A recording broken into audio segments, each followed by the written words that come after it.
Good afternoon. This is Debra V. Wilson. It is Sunday, the 25th of August, 2019, and the time is 1800 hours and 10 minutes, and that's BST. I'm home. I'm at home. I was out running errands, and on my way back home, I was on the bus. I was waiting for the bus. I don't know how to drive. I've never had a driver's license because I have an atrocious sense of direction, and that's my contribution to humanity. I don't attempt to get behind the wheel of a car or a vehicle.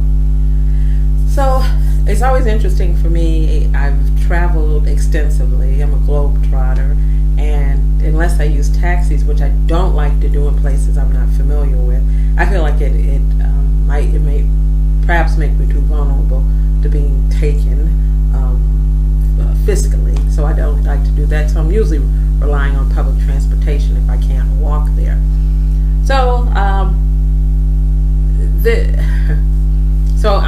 want to be discreet, but nevertheless, it is something I feel like I have to share. So the driver, they change at this particular space. They were changing. So I'm not going to say where, because that might indicate the bus service, and I don't think that's necessary. Anyway, a young man came along who was rather large and complained to the driver quite vigorously, "You backed up while I was trying to cross the street." The driver responded, why were you in the back of a bus? And so there was some back and forth, and then the pedestrian used a very derogatory term to refer to the driver. The driver gets off the bus. By the way, the young man wasn't on the bus. The young man of girth was not on the bus. He was on a pedestrian walking on the street going to a bus stop, a different bus stop. So then the driver gets off the bus and says, after the pedestrian calls him quite derogatory name, everyone's white in English and male, okay? And he calls them quite a derogatory name, the pedestrian, and then the driver responds by calling him a fat. T***T. So we were in the queue waiting to get on the bus, and I was at the front of the queue, and so then the pedestrian threatens to fight the driver, and the driver says, "Okay, come on," and he gets off the bus, and other drivers, because it is a station where buses converge, and drivers, so there are numerous drivers. So another driver who's in motion to fight him physically, the pedestrian is stopped, and then the pedestrian is walking away, he's backing away, and then he decides he's going to lunge at the driver that's being stopped by his co-workers. And then he unleashes a series of names, the pedestrian. Then another driver decides he's going to join in the fray, and he goes running for the man, or it leans in and decides to go run for the man, and they have to stop him, his co-workers, his colleagues. In the meantime, there's some teenage boys in the queue behind me, and when the young pedestrian was called the fat, four-letter word, they started laughing, and I don't know what I was supposed to say in this situation, but when I thought the physical fighting was going to commence, I literally said, "Oh dear." This went on for a while. I want to say 10 minutes, and there were drivers, and then one bus driver gets out and asks the pedestrian which bus he's waiting for. He tells them, and he calls somebody dispatched something, because they felt the young man was violent and abusive. He was definitely verbally violent and abusive. And so apparently they called someone to warn the bus he was at. For some reason, the pedestrian told the driver which bus he was waiting for, and they called ahead to that bus driver to let him know about this young man's temperament. So we're on the bus, and the driver, one of them clearly is driving. There's a driver who was in the Fracas, and then there is another man that gets on another driver. I don't know where he was going. And then it turns out they had a friend sitting on the bus. Anyway, as the driver's driving by, he said, "Watch, he's going to give me the finger. Watch, he's going to give me the finger." And sure enough, as we drove by, the pedestrian gave him the finger. And he said, "That's all right, I called ahead and he warned them about this pedestrian." So the reason I'm bringing this up is because I'm fascinated by societies and clusterings of people and how they coexist or don't coexist, and how people make sense of experiences and respond to those experiences, and what they use and utilize to respond to those experiences. So I'd like to be more descriptive about the drivers, but I don't think I want to do that. I think I don't want to do that. Other than to say everyone involved was male and white and English, with an English accent. So it was interesting watching these men navigate this difficult pedestrian, because he's the one that started with the profanity and lunging. So he did start. But it was still interesting to watch their response and how they were protective of each other. So one of the drivers who had been really involved in all the fracas was really tooled up, and he was the driver of the bus. And so I was the front of the queue, and I was with some apprehension. But when he was getting himself all sorted for the bus, I don't want to say anything too specific because it might indicate the bus line, and I don't want to do that. And he turned to me and he said, "Is this going to be a minute?" I could still see he was upset, like the adrenaline was going, but he didn't take it out on me or any of the other passengers. And indeed, when I got off at my bus stop, about a half an hour later, I said, "Be careful," and he didn't hear me, and he leaned over and he said, "Sorry?" And I said, "No more fighting for you, be careful." And he laughed and he smiled, "Okay, no more fighting for me."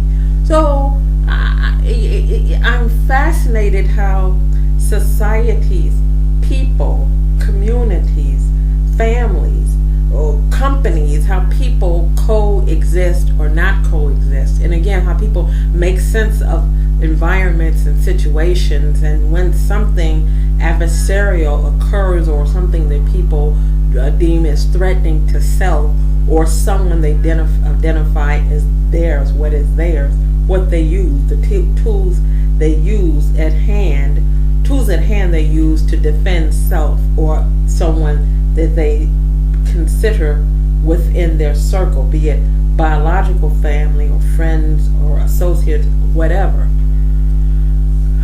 I was in Limerick, and for a few days I loved it. Oh, it was so grand being back in Ireland.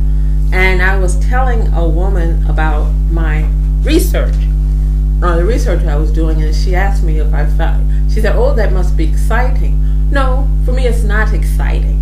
It's how I give birth to self. We all define ourselves in a myriad of ways, and how I give birth to self and continually every day give birth to self, we all have ways in which we do it, is I always seek order.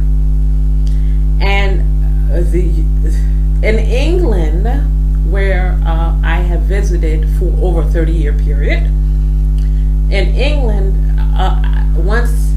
when I came here, I started working immediately in the NGOs as a volunteer in the NGO sector. So I've got decades and decades and decades of experience working here. Then that also evolved in me doing, I've said this all before, volunteer work around trying to understand the emergence of civil society as it related to the relational dynamics between civil society, extremism. This is post the invasion of 9/11. I'm sorry, Iraq here in London. So the relational dynamics between the state model, national security model, civil society, and extremism, and how the all relational dynamics, and to sit and talk to people. I bemoan the fact that that situation for me will never exist. The state was quite busy, and the model, I believe, was quite taxed. Then I have some thoughts that it might be as well, and there have been numerous articles and comments by the state itself about the national security model might be at a point in which the bandwidth might be challenged. So for me,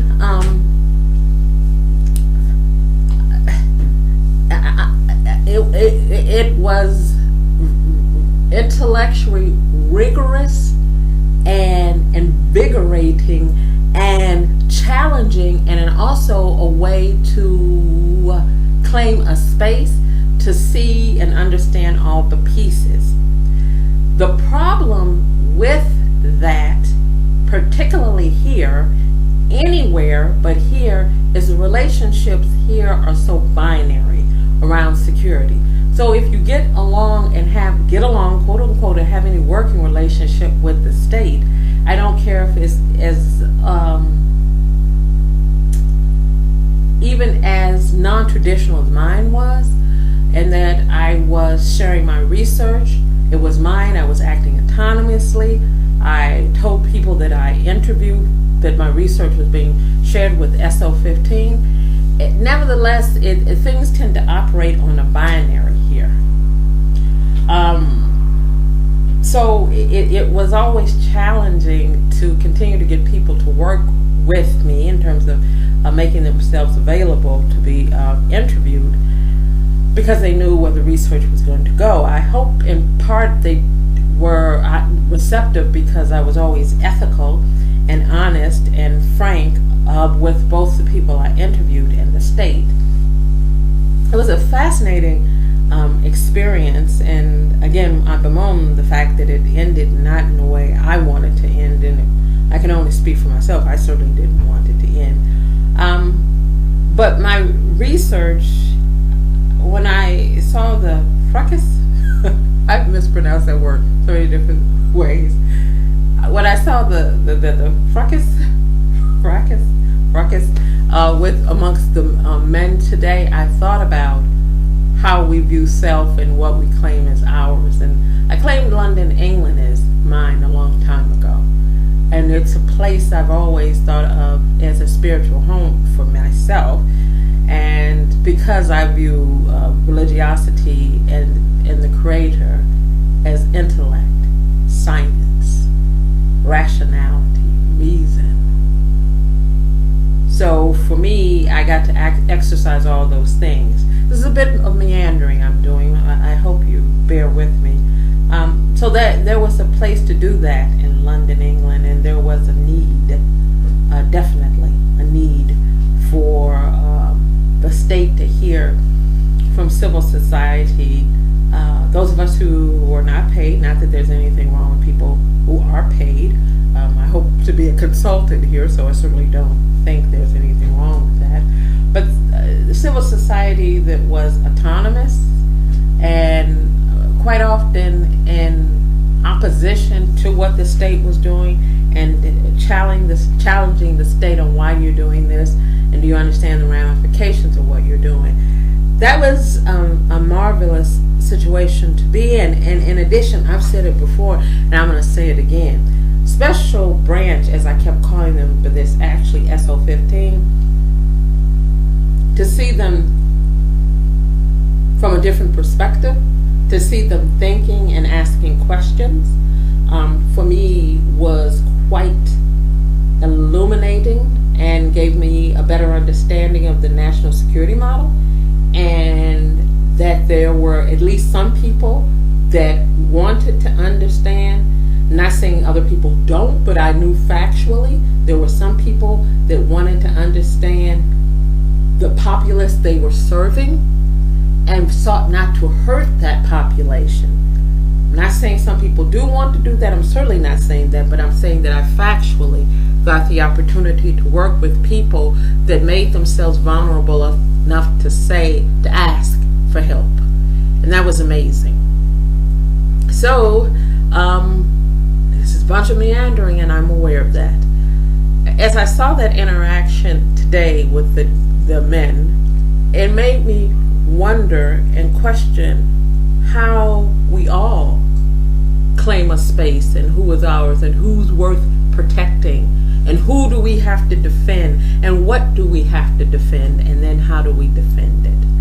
I have been to, in recent years, because of I'm not able to safely live in the U.S. and do my research. That is problematic for me, and that's because, to be quite frank with you, it's from harassment from the Federal Bureau of Investigation, the FBI. They've been particularly racist and sexist with me, the agents I've had the misfortune of crossing paths with. And it's a denial of self.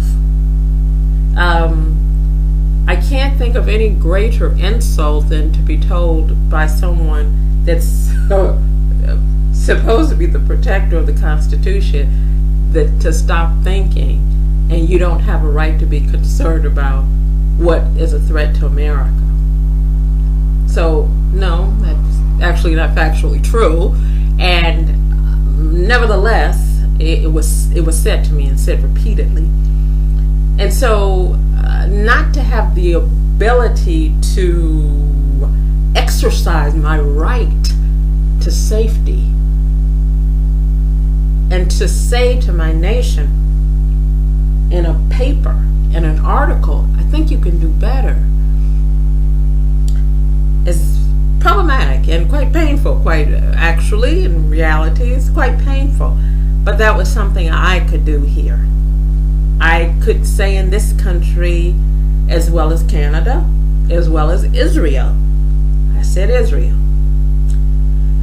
So I continue on my path of doing research, my academic research, and searching and looking and seeking to understand relational dynamics and narratives and people and dynamics as they relate to national security model, the United Kingdom's national security model.